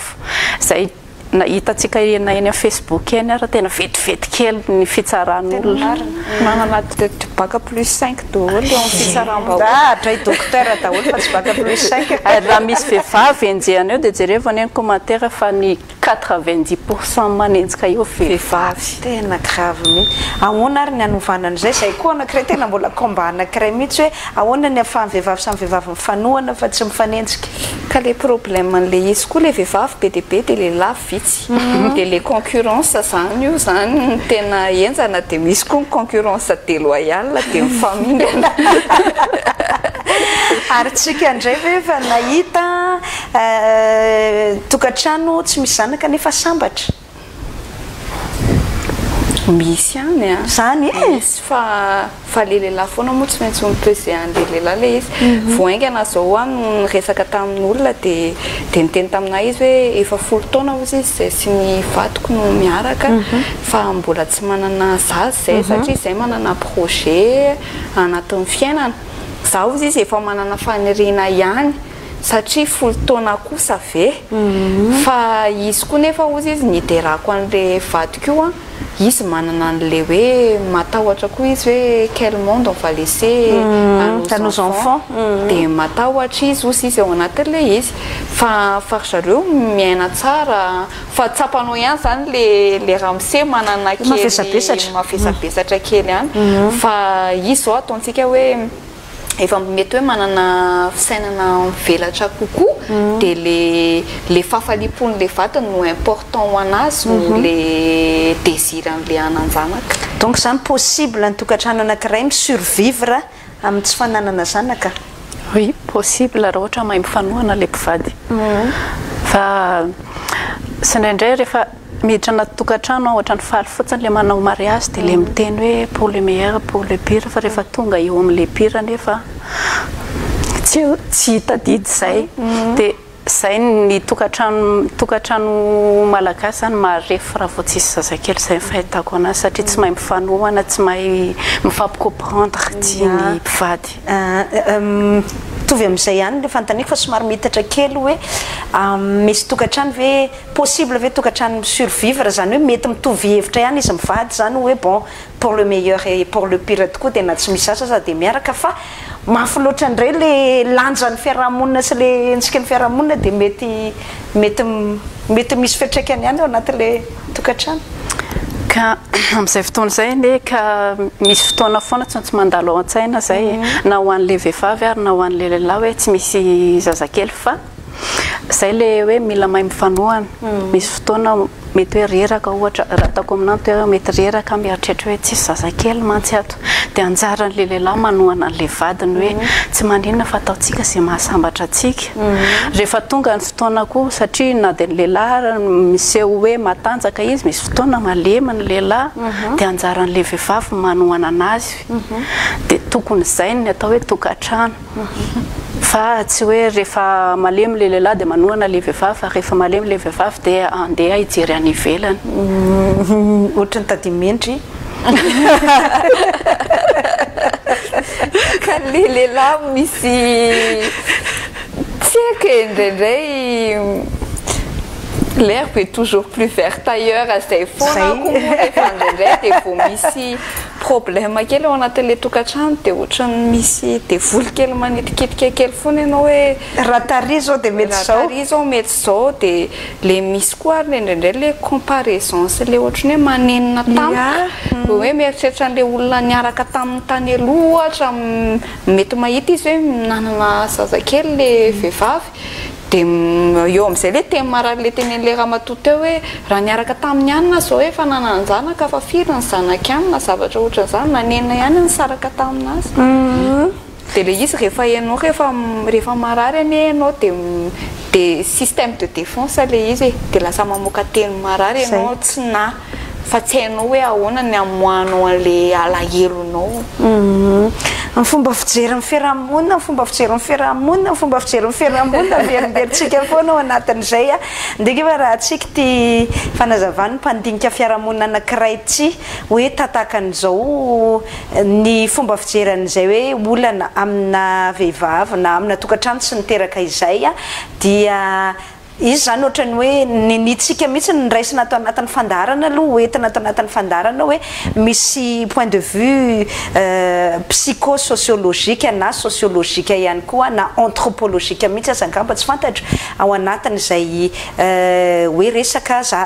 tsy manan-jaza na manangan-jaza na misafidy sy anan-jaza na sahirana vao nahazo zaza izay voalohany indrindra aloha ho antsika malagasy dia ny atao hoe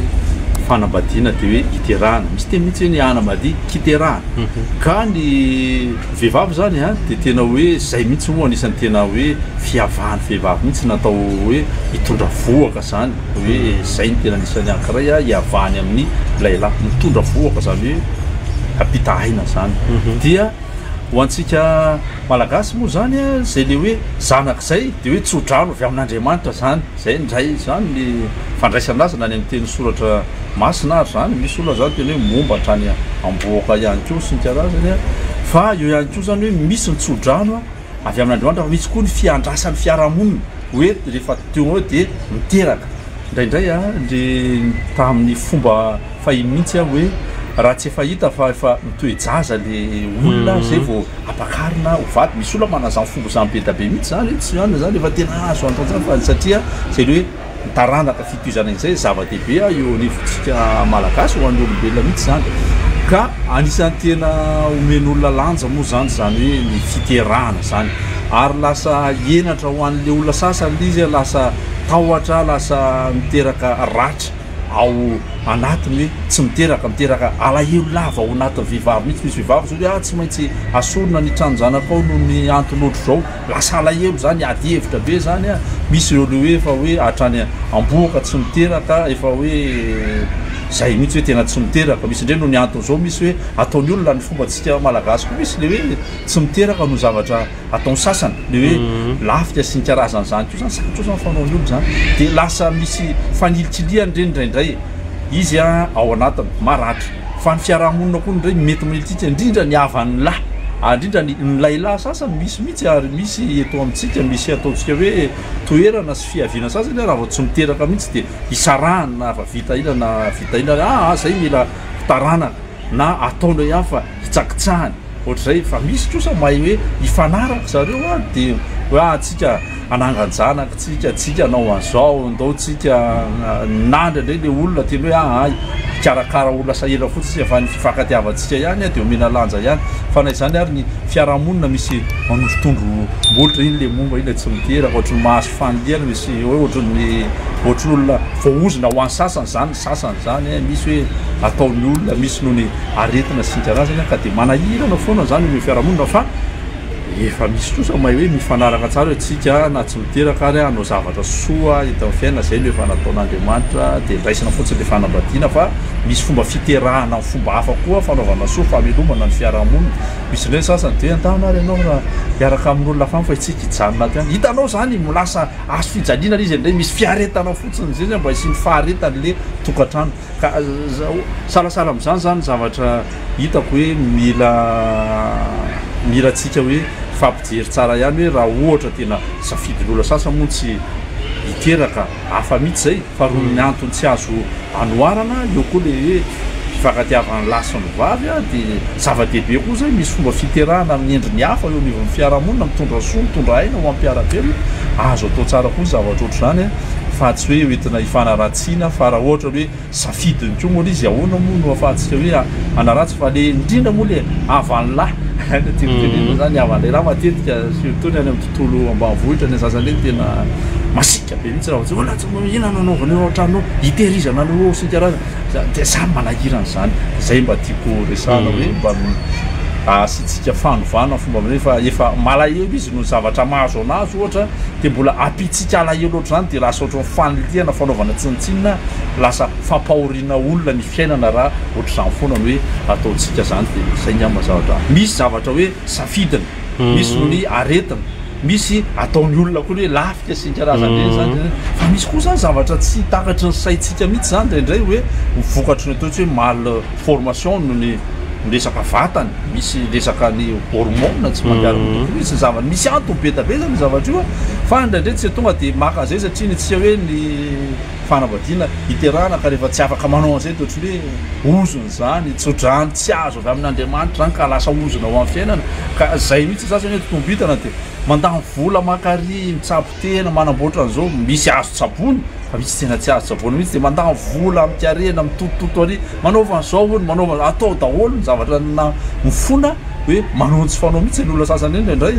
mba handany an'izay hoe ahafahany hoe miteraka mba hitovizany amin'ny vehivavy rehetra zay nefa rehefa tena tsy afa manoatra ho azy zay tiako rehefa mba nialina leniny izy tsy antony avy aminazy noho ny aretina tsy mety antony betabe fa le fomba hoe faniliana anazy sy ny karazany hoe ratsy sy ny karazany reny tsy ngamba tsy nisy hoe hisafidy an'izany vehivavy hoe za ataovy tsy hiteraka fa amin'izao fotoana ndreo misy efa vehivavy be zao ary lasa mivadika ray lahy mba tsy hiteraka dia zay ohatra lasa hoe ho amin'izao fiarahamonina zao koa ary lasa rehareny hoe tsy fanananjanaka tsy mba ahafahana hitazona le bika sy endrika sy karaha fa mihitsy mety io zany tontolo amin'izao vaninandro zao fa no amin'ny malagasy dia ny anambadiaka hiterahana famondrana ainy io dia zay tokony anina zay le toetra mihitsy ny vehivavy mitondra antibo mampinono hanabe mitaiza zay tena ary mamindra fitiavatra zay keo mba tena mba zavatra lehibe mba tiana resatsy tsara mihitsy hoe mba fifanajana hoe misy ny olona sasany indray raha hoe misy tsy hoe hiteraka ao anaty trano ao dia tonga dia le vehivavy foana no ometsiny zany ko manko zany zavatoza mazo vehivavy zao am'izao fotoana zao tonga dia le vehivavy jany tezany fa ndraindray nefa rehefa ataony izy kay laylahy ka zay le fifanajany laylahy sy ny vehivavy ny fankaty zay mila atao mafy ko zany le fifankatiavany mba tsy sara hoe mba saika mba hoe ny ao anaty tokantrano mba izy fahasambany lasa fahoriana miampy fahoriana dia lasa manimba olona zany dia zay mba tiako hoe mba isy ny fifankatiavana marina koa dia mba zavatra marina fa tsy ahilika anay efa le zanaky le olona lahary tsy miteraka dia le vehivavy tsy miteraka dia ariana fotsiny solona dia efa any amin'ny vehivavy enina fahafito zay vao tena hoe hay le zanakay tsy dia le olona efa voahilika fa potika amin'ny fiainana dia zay mba tiako resana mitsika mila mitandrina tsara tsika amin'ny resaka fa tsika manko hoe ny vehivavy efa miezaka mijoro araka zay tokony izy fa tsy tokony hoe fanilika na fandratrana fitondra alahelo fa izay mizara fifankatiavana foana ary zay tena mampiavaka amin'ny vehivavy amin'ny laylahy zany mizara fitiavana ho an'rehetra zay mitondra fitiavana eo fiainana. Iny ary ny fijeriny hoe mpandinika fiarahamonina zany hoe sociologue ao anatin'izay hoe vehivavy tsy miteraka izay fa ny anisany mbola avelako moa ianareo miravavy ohatra ny hoe rebondir aneo hevitra mikasika an'izay tena zay fa ny anisan'izay hotsongaiko ao anatiny za dia ny hoe misy ihany koa ny vehivavy tena misafidy mihitsy ny mba antoerana tamin'ny resantsika telovavy teo manko dia hoe vehivavy hoe tsy fidiny azy zany tsy mananjanaka fa misy ihany koa ny tena misafidy mihitsy hoe tsy hiteraky satria no ny antony maro samihafa dia mahita izy hoe tsy natao azy lay mananjanaka sy lay taiza sy lay hitondra voka sy ny sisa araky ny teniny teo fa iny ohatrany hoe mbola tsy tena accepté ny fiarahamonina tsy dia tena manaiky an'iny loatra aloha ny fiarahamonina hoe safidinao manokana satria araky le tenin'le mpandinika teo hoe tsodrano avy amin'Andriamanitra dia ohatrany hoe raha tsy ampiasainao le tsodrano nomen'Andriamanitra dia lasa ozina nao indray lasa ozina le izy dia tsy ny olona matetika tsy maintsy hiteny encore une fois fiarahamonina tsy maintsy hiteny hoe ianao ve ny olona tsy manana ary mampalahelo ianao ve afaka dia fa manino ianao tsy manao safidy le izy nefa ohatrany hoe fitiavan-tena ve mety ho voajery tahaka an'izay ihany koa ve hoe égoïste ny vehivavy misafidy sy teraka misy araky ny tenena teo hoe no ny antony maro samihafa izay tsy ho voadingintsika eto daholo fa misy aloha ny vehivavy tena fitiavan-tena le izy fa anazy manokana izay tsy hitako hoe inona moa zany ny fahadisoanao amin'izany hoe tianao ny tenanao dia misy vehivavy tena ohatrany hoe tsy te hanana vergeture izy tsy te ho simba zay mihitsy le nyteneny teo tsy te niova ny bika ny endriny dia alao no misafidy sy teraka misy indray koa nefa ny vehivavy tena hoe tsy manana fibre maternel mihitsy izy hoe za zany raha nanjanaka dia ahoana ny ataoko amin'io zazy io ohatran'le hoe j'aime bien les enfants mais les enfants des autres satria mety ny adiny ray adiny roa mety vita ihany fa mandrakizay eo kikika ny tomany ninona dia na za manokana ary mbola mandinika an'izany koa satria tsika tsy mitovy amin'ny olona any an-dafo hoe 11 taona dia efa manomboka mieritreritra ny ankizy hoe hiala tao amin'ny dadany sy ny mamany tsika ny kolotsaintsika hoe ny vehivavy tsy mahazo miala amin'ny dada sy ny eny raha tsy misy lehilahy tonga mangatabady dia raha ohatrinay zany 30 taona raha matoty dia mbola ao amin'ny dada sy ny eny ihany dia za koa zany mandinika an'le fiainako hoe rehefa hananjanaka dia tena sanatriaviko tsy hanana vady izy zany ka miparipatonga ny 30 taona ny 40 taona ny fakatratra antitra ao zany zay dia hiaraka eo dia mbola alasarzako zany tsy hoe ratsy le hoe matoa no samy manana zanaka sy nohatran'izany tsy maintsy ho karakarainao le zanaka ao fa zay mihitsy ny hoe ianao ve zany mbola sarsa vesatra moa izy amin'ny teny gasy ho anao ny zanakao ao 30 taona 40 taona vitanao ve zany ianao zany tsy hanana fotoana mihitsy ny hoe eo le fitiavan-tena amin'izay tsy hanana fotoana ho anao mihitsy zany ianao anaty fiainanao nefa tokony hoe mety efa tokony hianoka ny retraitenao ianao amin'izany petrapetraka mitsotsotra nefa mbola le zanako mbola eo aminao eo na tokony hoe ohatran'ireo mamanay zao hoe efa tokony mieritreritra hoe tokony efa hikarakara zafikely fotsiny amin'izany fa tsy mbola hoe anabe olon-dehibe misy ihany koa mety hoe avelako andray fitenenana moa mihana fa sady manampy ihany koa misy ihany koa le hoe tsy niteraka izy satria mieritreritra hoe te hiaina izy elle veut vivre elle veut juste vivre avoir des aventures partir en voyage miaina amin'ny fiainana izy zany efa tsy voatery misy hoe vesatra ao anaty loha le zaza tsy maintsy karakaraina sy ny sisa mety le sarotra iny le sarotra ao amintsika na zany zavatra tenenao zany ary zao tsy ekeny fiarahamonina inimaginable ahoana moa zany no tenenao an'izany hoe elle veut vivre des aventures tonga dia ny ao anatin'ny sain'olona dia hoe isy olo lehilahy isaky mety zany zay zany le mahafinaritra anao vehivavy ianao masiny ianao tsodrano avy amin'Andriamanitra any olotonao ny vatanao andeha hiaraka amin'ny lehilahy be dia be ianao to dia zay le izy dia tsy mety ho an'ny olona zay mirana za zao mahafantatra namako ohatran'izany mihitsiny zokiko izy fa izy ny safidy mihitsy tsy teraka fa profiter de la vie zay mihitsy ny safidy ny mandeha manao vacances izy tranquille za ozy izy tiako ny fiainako ohatran'io ozy izy dia amina aloha aleoko mieritreritra an'izay toy izay raha hitanareo any any amin'ny tabajotra eny misy hoe zazanariana tetsy zazanariana tetsy aleoko mieritreritra kokoa hoe le olona hoe misafidy hoe izay safidiny toy izay atao le izy dia avy eo ariana ohatrany hoe poubelle le zaza hoe ariana any amin'ny poubelle ohatrany hoe fako le zaza avy eo fa zay olona fantatrao zay zao mety misy ve hoe maditra oui varitena makorela maditra za be dehibe mihitsy na niavany oui tena na niavany ary miteny efa tokony hiteraka amin'izay ianao aniny fa ino fiainana mety aminy io ny safidiny dia efa tsy raha intsony sy ahoana raha zany satria ny feany zay rehetrarehetra ndresantsika teo zay zany dia hoe safidy io hoe ninina dia safidinao vehivavy io zany ahoana no ahafahana mametraka ao anatin'ny fiarahamonina hoe maître de son choix ny olona anankiray na vehivavy izy na lehilahy izy fa indrindra ny vehivavy hoe tokony hoekena ajaina ary ankatoavina izay hoe masafidiny azy zay safidiny zay na hiteraka izy na tsy hiteraka izy na ananganjazy izy na tsy ananganjazy izy na hisaraka izy na tsy hisaraka izy na anambady izy na tsy anambady satria mifandray daholo manko zay rehetrarehetra zay ahoana ny atao zany ampanekena ny fiarahamonina zay hoe safidy zany rehetrarehetra zany ny anahy tsotra fotsiny hoe aza atao amin'ny olona zay tsy tianao atao amin'ny tenanao zay angamba hitako mahafehy an'le izy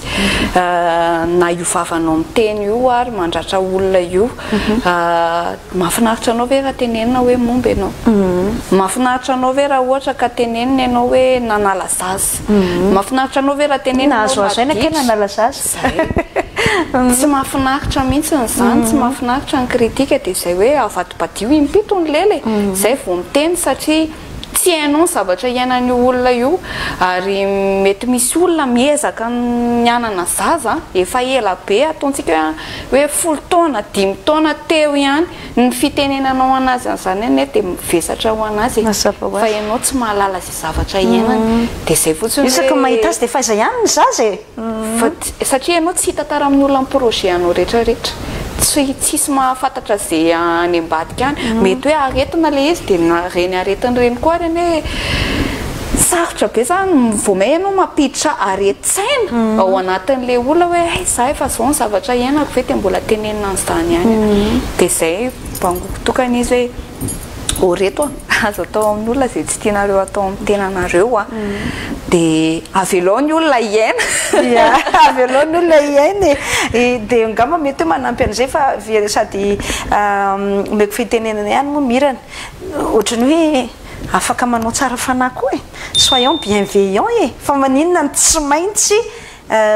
malaky mitsara fa maninona ny tsy maintsy malaky mamantsika amin'ny azo fijalinana mitora-bato foana amin'ny zavatra rehetra zay mitranga aman'olona araky ny teny kailato hoe mety marary ange le olona tsy hainao zany zay combat na ny tolona sy ady atrehany ny olona iny fa maninona ianao vao mijery azy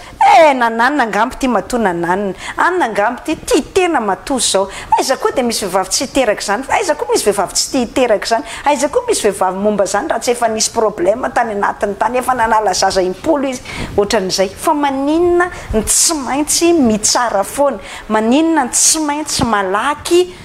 mitady antony foana mahatonga ny olona anankiray manao an'izay safidin'izay eo amin'ny fiainana ny fiarahamonina malagasy aloha tsy mitsara foana tsy mbola tsy haiko hoe ahoana ny atao hoe hanovan'le izy tsy dia hitako loatra fa ny tsirairay zany ny anao ny hitako hoe mila mahay mijoro amin'ny mahizy azy ianao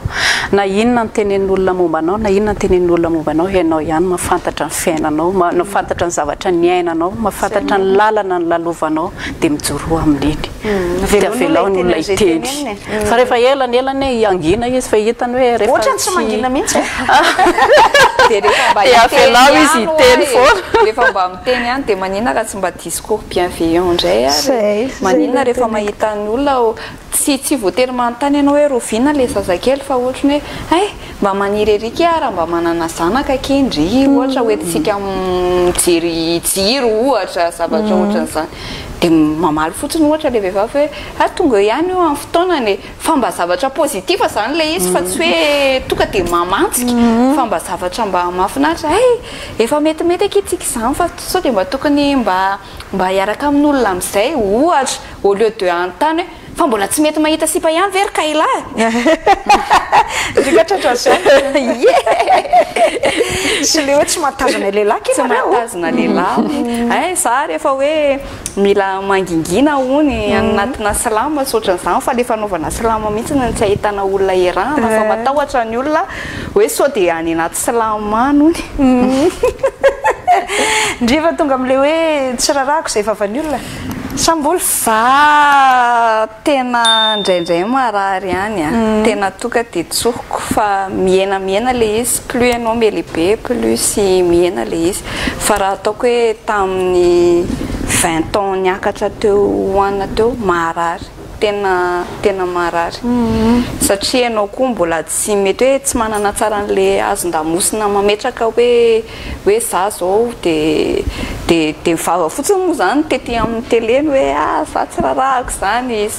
zao fa any anatinao any ianao marary zandray ohatra mihirana efa tena ela ny tonga am'le stadiny hoe zandray efa tsy mivaky loha am'izay vavany olona tsy mivaky loha am'izay fitsaratsarany olona satria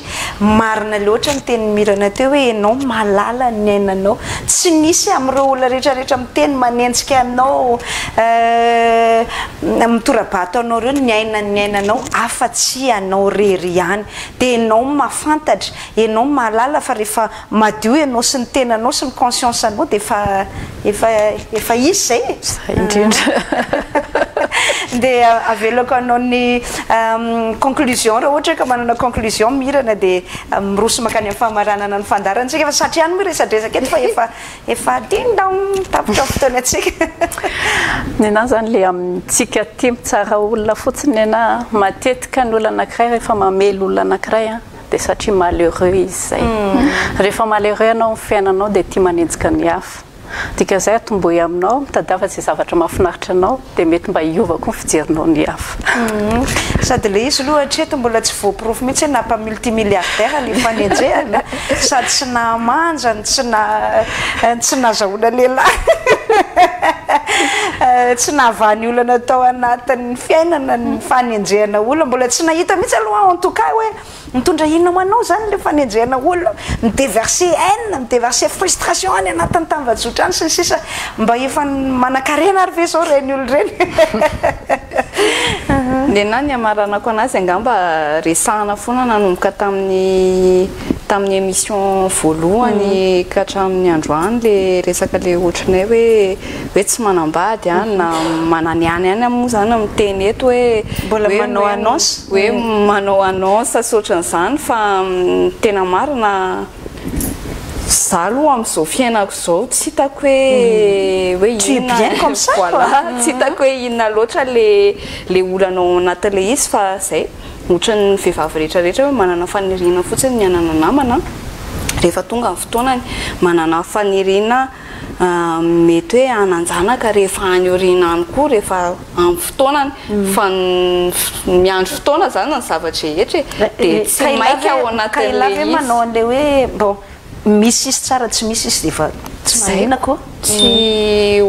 le lehilahy io resaka io le lehilahy le zanaka rehetrarehetra mihitsiny satria ataoko hoe za olombelo le manana saina tanana roa tongotra tsy ny fiainako zany tsy me se définir en tant que la femme de quelqu'un ou la mère de quelqu'un ou zavatra ohatran'izany fiainako mitohy ihany mitohy foana ihany na misy olona na tsisy olona eo fa ny annonce alefa foana ihany tena zay mihitsy malaza azy kaila hoe aza mamaritra ny tenanao ho an'ny vehivavy zany raha ohatra hoe misy toro hevitra angamba zany mety hoe fampizarana fa tsy sanatria hiambo amin'ny lesona tsy zay mihitsy ary tsy hoe donneur de leçon mihitsy ny fandarana tsy donneuse de leçon zany izahay eto fa kosa hoe aza mamaritra ny tenanao hoe la femme d'eux ou la copine d'eux sy ny sisa fa mamarita ny tenanao hoe iza vehivavy ty dia izao zany hoe ianao ny zavatra vitanao ny asanao sy ny sisa no amaritanao ny tenanao fa tsy ny olona izay miaraka na tsy miaraka aminao